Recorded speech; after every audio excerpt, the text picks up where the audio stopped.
Hello everyone, good morning. কেমন আছো তোমরা সবাই? সবাই ভালো আছো নিশ্চয়ই। আর আমি আমি ভালো নাই। আজকে আমি অনেকদিন পরে উঠতে যাব, আর এই জন্য আমাকে সকাল সকাল ঘুম থেকে উঠতে হয়েছে।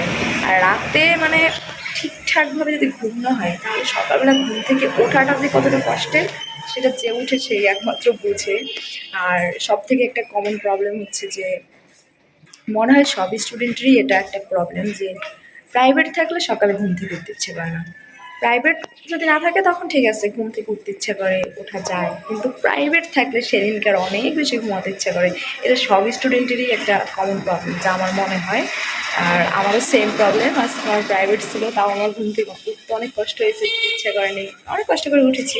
যাই হোক, এখন আমি যাবো পড়তে। আর আপাতত আমি আমার ফ্রেন্ডের জন্য ওয়েট করতেছি, ও আসলেই আমি যাবো। সকালের আবহাওয়াটা আমার কাছে মানে ভীষণই ভালো লাগে। আর ব্যাপার হচ্ছে যে মনে হয় যে রাতে বৃষ্টি হয়েছে, এজন্য আরো সকালবেলা আরো দেখতে সুন্দর লাগে পরিবেশটা।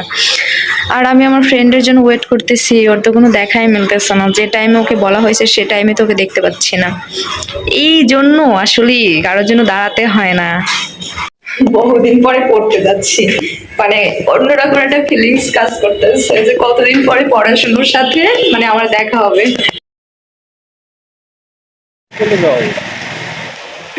যাই হোক, বাতে মন্দিরে মানুষ নিয়ে গেছে, ভালো হয়েছে।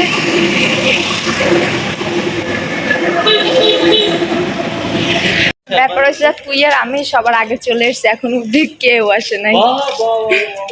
বান্ধবীর আসার কথা ছিল কয়টায় আর আসছে কয়টায়? আমি চিন্তা করি আমারে দাঁড় করাইয়া রাখছে সেই কখন থেকে।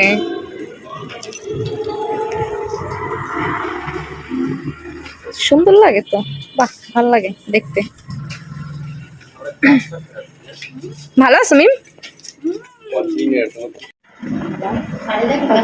পরে আবার সেই ক্লাস। তুমি যেভাবে মাস্কটা পরে আছো তোমাকে দেখা যাবে কি করে? সেই কতদিন পরে আবার শিখছে না ক্লাস। ভালো লাগে, দেখাবি? যাক, ভালো। কিনিস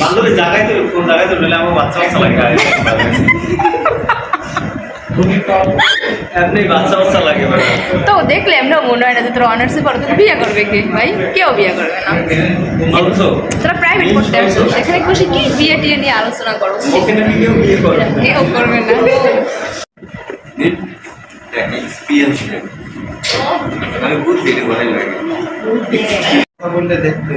আটটার সময় সুন্দর আছে টাইমটা। ঠিক আছে, তাইলে কি করবো এখন? পরের দিন আসবো মঙ্গলবার। আর কালকে আসবো। প্রাইভেট শেষ, এখন আমরা সবাই বাসায় যাচ্ছি।